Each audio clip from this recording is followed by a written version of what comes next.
Good afternoon, everyone. This is Mr. Sullivan. Over the last couple of days, you've learned two different ways to use logarithms to solve exponential equations where the variable is in the exponent. And we weren't able to get the basis to be the same. Today, we're going to look at a couple of interest formulas that are exponential equations and how we might use logarithms to help us solve for some missing values in those interest formulas. So before we do that, let's take a look at a quick review problem.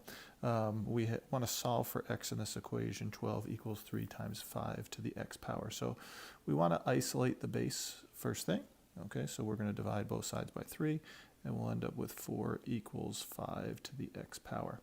Now, first method you learned was to change this from exponential form over to log form. So that would be the log base 5 of 4 equals x, and we could use the change of base property to evaluate this. This would be the log of 4 divided by the log of 5 equals x, and we'd find that x is approximately equal to 0.861. Another method that we could use to solve this is we could take the log of both sides, so we would have the log of 4 equals the log of 5 to the x power. Bring the x in front of the log, and so we'd have the log of 4 equals x log 5. And then if we want to solve for x, we would divide both sides by log of 5. And we'd end up with x equaling approximately, again, log of 4 over log of 5 is 0.861. So those were the two methods that we used to solve when the variable was in the exponent. We couldn't get bases to be the same. I want to look at this next example. We notice that it's almost the same, except instead of a base being 5, we've got this weird e as our base. Now, e is a number. It's a constant number. If you remember way back in the beginning of the year when we were studying the different types of numbers, we introduced e, or we talked about e. E is a transcendental number. It's an irrational number. It's very similar to pi in that it is an irrational number that goes on forever and has no pattern and all that kind of good stuff. So whenever we see e in an exponential equation, we're going to solve for the variable. Instead of using the log, which we call the common log, which has a base of 10, we're actually going to use something called the natural log. And if you look at your calculator in the left-hand column, you're going to see a button that says ln, and that stands for the natural log. It's the Latin name, that's why it's backwards. And so when we go to solve an equation that has an e in it, our strategy is going to be the same. We still want to isolate the base, so I'll divide both sides by 3, and we'll have 4 equals e to the x power. Now, if I'm going to take the log of both sides, watch, I'm going to use the natural log, and you'll see why in a second. So I'm going to have the natural log of 4 equals the natural log of e to the x power. I've taken the natural log of both sides instead of the common log of both sides. I can still use my log property, which allows me to move this exponent in front of the log, and so I'll have the natural log of 4 equals x times the natural log of e. Now remember what we said is a natural log is a log that will have a base of e, so both of these logs actually have a base of e. And so you recall the property that says anytime the base and the argument of a log are the same, that just equals 1. And so this is really 1 times x, or x. And so therefore we find that x equals the natural log of 4, which is approximately equal to, if I take the natural log of 4, that's approximately equal to 1.386. So whenever we see an exponential equation with an e in it, we're most likely going to be using the natural log. Okay, so now I mentioned earlier these interest formulas that we were going to use. So I want you to think about, and this isn't the most realistic scenario, but I want you to think about if you go down to the local savings bank and you open up a savings account and you deposit some money in there and then you just leave it in for a period of time. You don't add any money to it. You don't take any money out. This is just a very simple account. There's two equations that this bank might use in order to calculate the interest that they are paying you. Remember, they're paying you to borrow your money.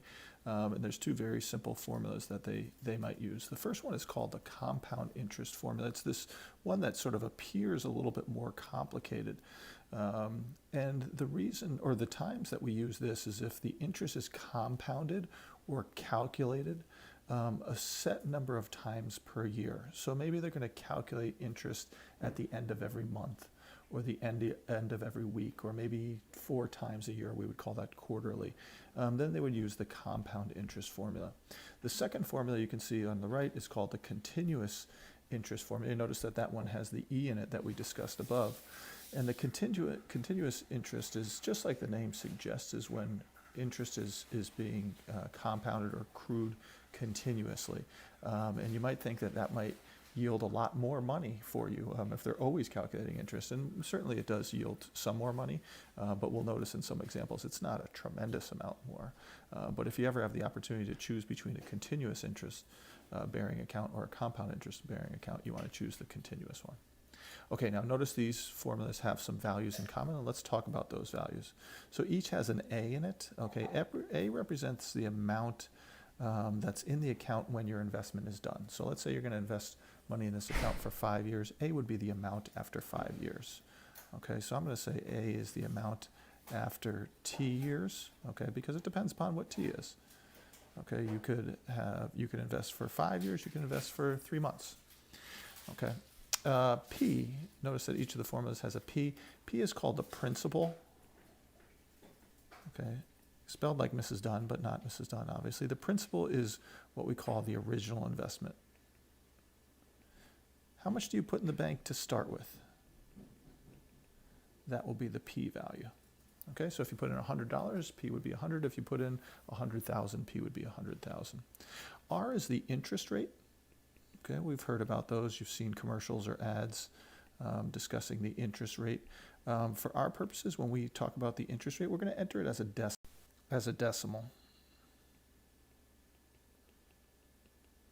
So if your interest rate was 8%, you'd want to enter that as 0.08. If your interest rate was 2.5%, it would be 0.025.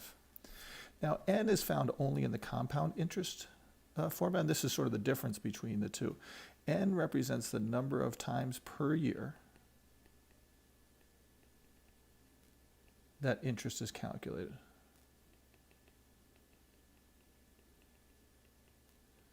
Or compounded. That's why it's called the compound interest formula. Okay, so again, quarterly would be 4 times a year, monthly 12 times a year, etc. Okay, and then T represents the number of years of the investment. Now you might say, well, wait a second, maybe I only want to invest for 6 months, half a year. Well, that's okay, then T would just be 0.5. Okay, so we can adjust it for any unit of time that we need, but when we see T in an interest formula, it's understood that it's the time in years. Okay, now let's practice some. Some of these problems you're going to notice we're not going to use logarithms. We don't use log for every interest problem, but for many of them we will. So we'll take a look and see when we need to use logs and when we don't. Okay, example A, an account with $1,000. So they talk about this account has $1,000, so that's going to be our starting amount. Okay, so we know, I always like to label P equals 1,000. Earns an interest rate of 8%, so remember, don't forget, change that to a decimal, so 0.08. Find the amount after 10 years. Okay, and then we're going to do it 2 different ways, if it's compounded monthly or if it's compounded continuously. And guys, when you're doing these problems, the first thing I want you to do is find the phrase or the part of the sentence where it talks about how often it's compounded, because that's going to dictate which formula we're going to use, because obviously we have 2 different formulas. So where it says compounded monthly, we're going to use the compound interest formula. If it says compounded continuously, we're going to use this continuous interest formula. Some people call it the PERT formula, because obviously you can see the right side spells out PERT. Now here's what I like to say. If it's compounded continuously, we're using PERT. If it's compounded anything else, we're going to use the compound interest formula. So whether that's daily, monthly, weekly, yearly, semi-annually, quarterly, we would use the compound interest formula. So we're going to actually do this problem twice, and we'll be able to compare those 2 amounts. So we're trying to find out the amount, the ending amount, right? Find the amount after 10 years. So that's the amount after, the ending amount, excuse me. So we're going to solve for A. So A equals, our original investment is 1,000. times 1 plus 0.08 over, now it's compounded monthly, so n is equal to 12 here. So 0.08 over 12, and that's going to be raised to the 12 times 10, t is 10, so raised to the 12 times 10 power. Okay, if I clean that up and simplify, I should get approximately that a equals 2219.640235. Now this is an amount of money, so if I'm answering this question, the amount of money would be $2,219.64. Let's round it to the hundredth, because that's what makes most sense when you're answering in terms of money. For the continuously compounded problem, I'm going to use that PERT formula. So again, I'm solving for the ending amount. I'm solving for A. My original investment, P, was 1,000. E, don't forget, is just a number. It's actually a button on your calculator. The one we use most often is above the natural log key. So in the left-hand column, above the ln key, you're going to see e to the x power. That's the one we typically use.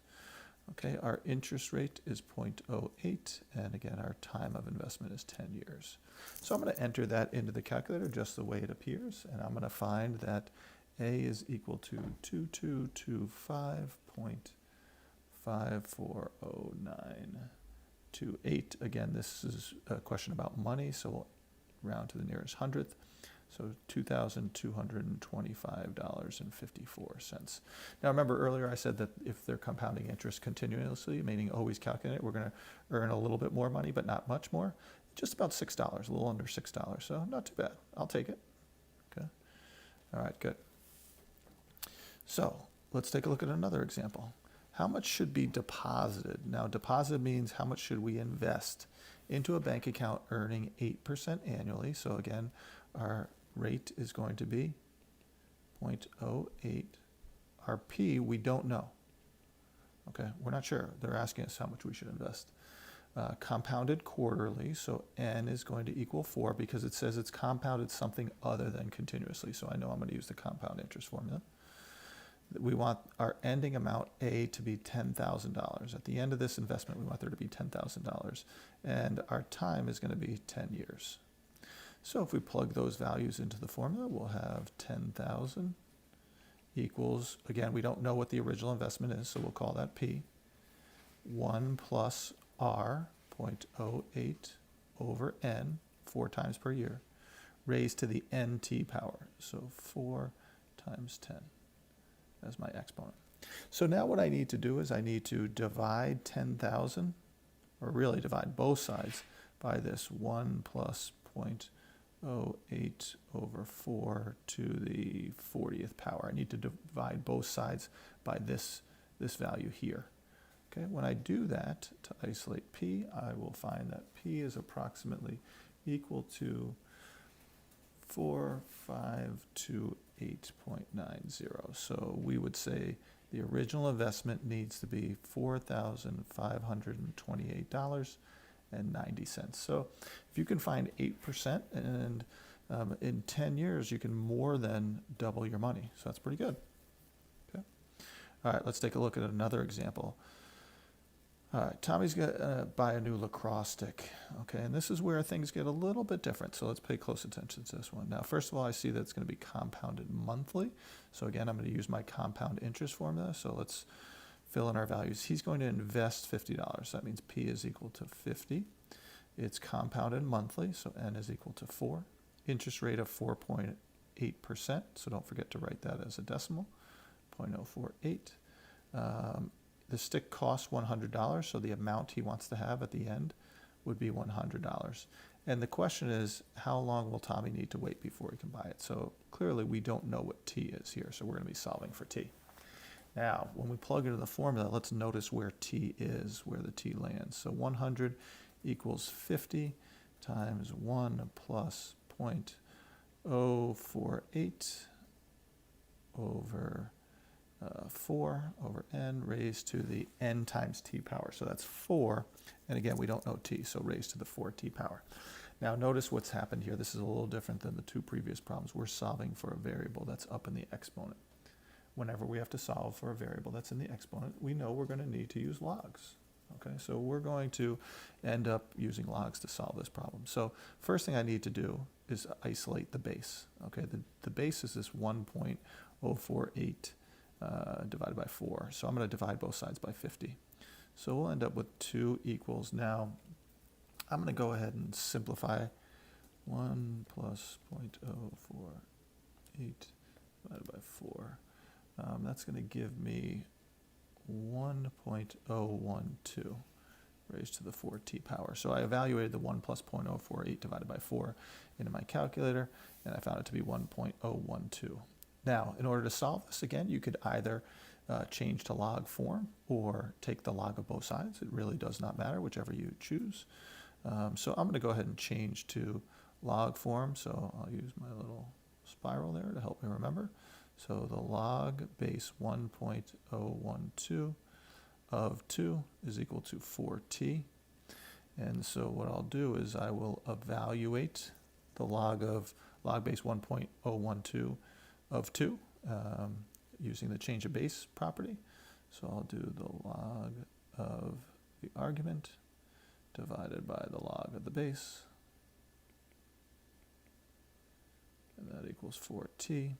And so I will get, let's see, the log of 2 divided by the log of 1.012, and that will give me, so 4t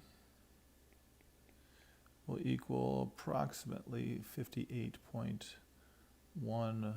I'm going to leave that in my calculator, that exact value, and divide by 4, and we'll find that t is equal to 14.527. So we would say 14.53 years. Okay, so he's going to be quite old when he gets his hands on that lacrosse stick. Okay, let's try another example down here. Mr. Scott is going to invested $5,000 at 9% annual interest compounded continuously. He now has $13,728.05. How long did he invest his money for? Okay, so first thing I notice is compounded continuously, right? That's that key phrase. So I know I'm going to use the PERT formula, okay, which I've written down right there. So let's find out what each value is. So the A value, that was his ending amount. They told us that he was going to end with $13,728.05. His original investment was $5,000. E is a number, don't forget, that's a number that you can find in your calculator. The interest rate is 0.09, 9% written as a decimal.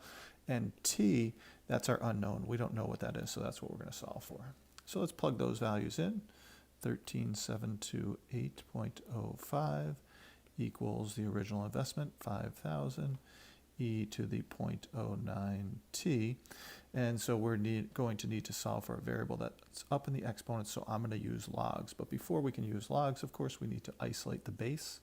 The base is e, so I'm going to divide both sides by 5,000 here. And when I do that, let's see, I'll get 2.74561. You're going to leave that number in your calculator. Equals e to the 0.09t. So we just isolated the base there. Now we can go ahead and take the log of both sides. Now, again, just as a reminder, because this problem has an e, I'm going to use the natural log.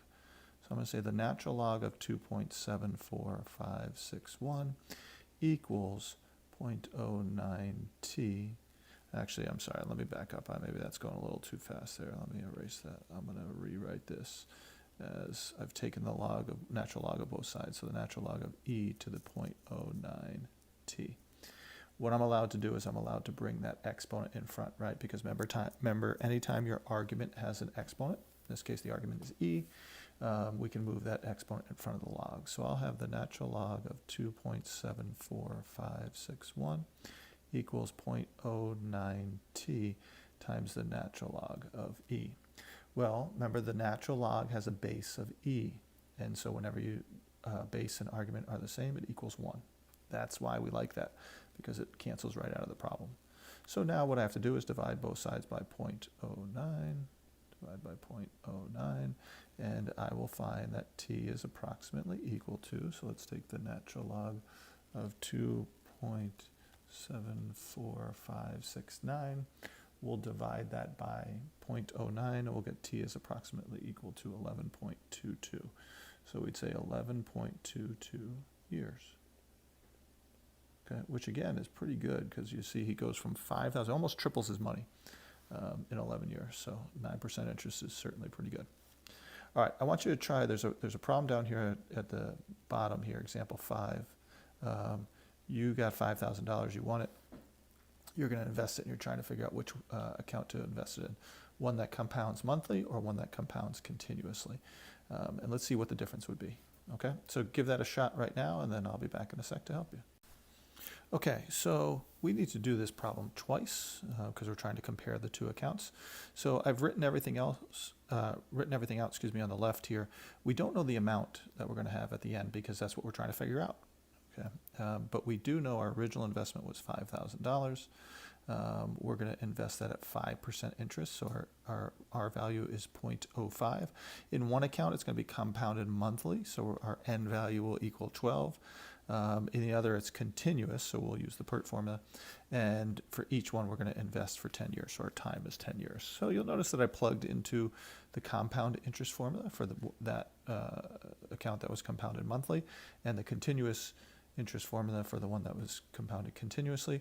And you can see I found the amount and then the profit. It did ask about profit. So the profit is basically your amount minus your original investment. And so one account profited just about $8, a little over $8 more than the other, and that's what we expected. It would be the continuous one. Because we said that will definitely yield a little bit more interest. Okay, good luck, guys. Your teacher will have some practice problems for you and certainly answer any questions that you have.